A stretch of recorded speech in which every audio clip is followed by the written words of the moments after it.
In the world of banking right now and people going out and, mortgages and others, are we seeing any uptick at all in the interest rates yet? Slightly over the last month or two, but it's been very negligible. Rates are still extremely low out there. I think last time you had me in, we talked a little bit about how crazy the market is, and that's still the case. We're still seeing some really unusual activity for not only the state of Missouri, but for the Midwest in general. People have very low inventories out there right now, so we're seeing these incredibly high offers come in, multiple offers, first couple of days on properties. So it's creating an interesting dynamic right now within the marketplace. Now, of course, mortgages are what I think of when I think of a bank because that's the biggest bank transaction most people have. But you also have a lot of businesses and you work with a lot of businesses. What kind of services do you offer for businesses now that maybe you weren't offering 5 or 10 years ago? Well, I don't know that there's anything that's specifically new per se, but some of the things I think the general public doesn't realize with community banks as farmers and merchants is we do a lot of work with the small businesses across the counties that we're located in. That could range from commercial real estate loans on buildings, commercial equipment, and things of that nature. We do a lot of SBA lending. Not only just the PPP program, which actually just ran out of funds here last week, but using them in general for startup businesses, businesses that don't maybe have a lot of capital up front to work with, and things of that nature. So your community banks in general, not just Farmers and Merchants Bank, but your community banks in general do make up a very large percentage of the small business lending across the U.S., which is a pretty interesting statistic. Well, no, I think it's really interesting. You bring up those PPP loans, and those things came in very, very handy because what they did is they let people keep their payrolls intact and not have to lay people off, which was pretty cool. And a lot of demand for those. A lot of businesses made whole by those and were able to get through the pandemic. But what I found to be interesting is I have a friend who is with a pretty major bank in New York City. And, he was saying that they could just not get the PPP loans pushed through. But he's like, those community banks really, really did a great job with those and were able to get those. And I wonder if it's because you already had those pre-existing relationships. I mean, you must have done quite a few even out at Farmers and Merchant locations. We did several hundreds of loans. And I think from just the general community banking perspective, a lot of your community banks have familiarity with the SBA and with their programs. And even though this was something brand new for us to roll out, again, I think that familiarity with the SBA helped us to work in conjunction with them. Knowing the clients helps because we were lending on payroll, which you typically don't ever do in banking. So that was a little foreign for us to do. But just the fact that we were able to mobilize quickly, we're boots on the ground. Most of your decisions, if not all your decisions, are made locally, I think really helped. And that's across all the banks with respect to the PPP. So we were very happy and fortunate to be able to help out as many folks as we did. So did you get to have instances where it was like, wow, we really helped a business here and the business now is making it? Oh, sure.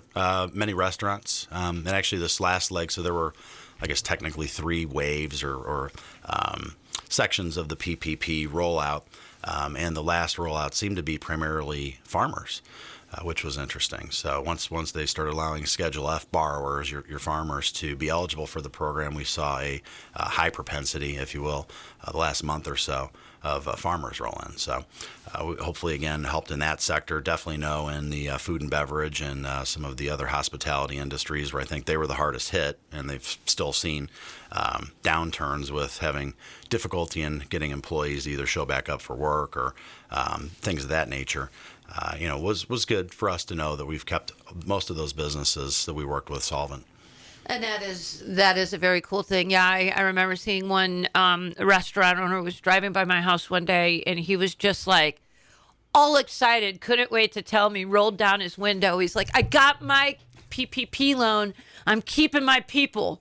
And he was just so excited about that and so excited that his, and he treats his employees very well, that he was able to keep them. So, and that's a gap that community banks filled very well. And, I'm a fan of the community bank. I like local, small business. And so you're really kind of a local small business.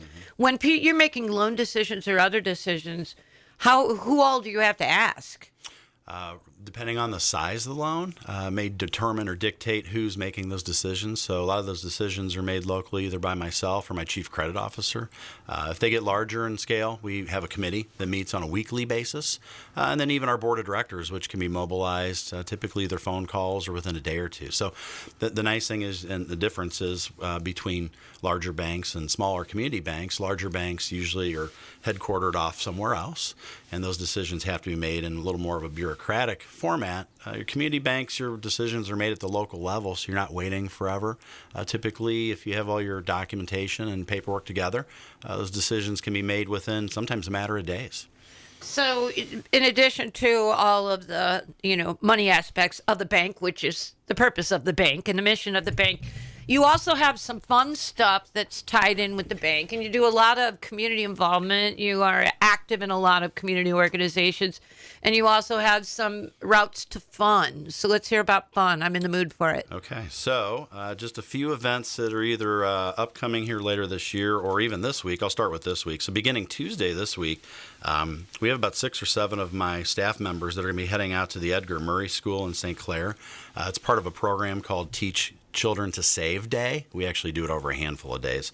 I think they're going to be teaching the 3rd, 4th, and 5th graders this year about money, and especially about savings, the importance of savings. And they'll learn a little bit in the curriculum about savings and checking, checks and debit cards, and how important it is to keep a register and how to fill one out. We've created handouts and sample registers ourselves, and each of the children will get both of those. This past week, we recognized the teachers. It was Teacher Appreciation Day, so we took lunch out to all the buildings in our district, so in St. Clair and in Loandell.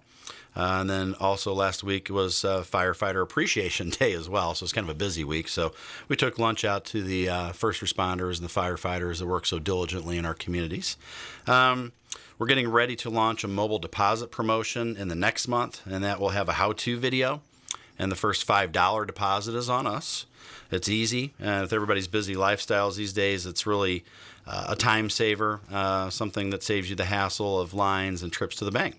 So those are a few things that we have coming up here in the next month or so. And then over the course of the remainder of the year, our board chairman, Charles Butler, had passed away, unfortunately, due to COVID in December of last year. So we're having a memorial tournament in his honor. His wife, Connie, had set up a scholarship fund for the local high school.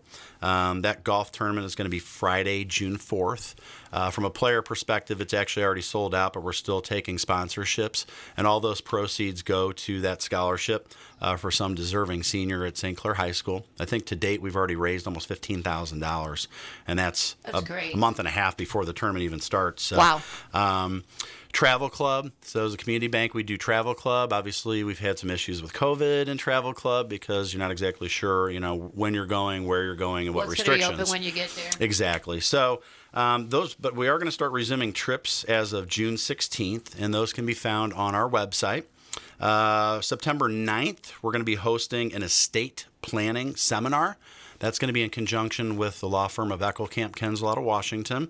Again, you can go to our website. We'll get that for you here in a moment, but that'll have all the particulars on that as well. And then just a few other things just to wrap up. We're still doing our debit card mascot program for all the local schools. So that's St. Clair and Loandell, and then also Northwest and Jefferson County.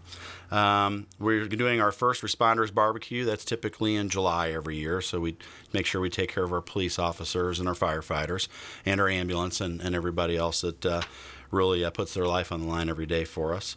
We'll be having another paper and electronic recycling day at some point this year, school supply drives, and lastly, our featured business of the month. That's something we do each and every month for one of our local businesses where they get advertising on all the bank signage, and typically if they want to advertise like a coupon or giveaway or something to just let people know a little bit about their business, we're happy to help. All right, and there's Matt Laumann, head of Farmers and Merchants Bank. Now, Matt, what is the website, the numbers, all those great ways people can contact Farmers and Merchants? The best way to find out everything we talked about today is to go to the website. That's www.fmcb, FMB4, that's the number 4, banking.com. Once again, it's www.fmb4banking.com. All right. Well, thank you so much for joining us today. Matt Laumann, Farmers and Merchants Bank. Thanks for joining us, and we're going to take a break and a tune, and when we come back, we'll be calling in with Josh Hayner, Superintendent of the New Haven School District. So keep it tuned here on KLPW.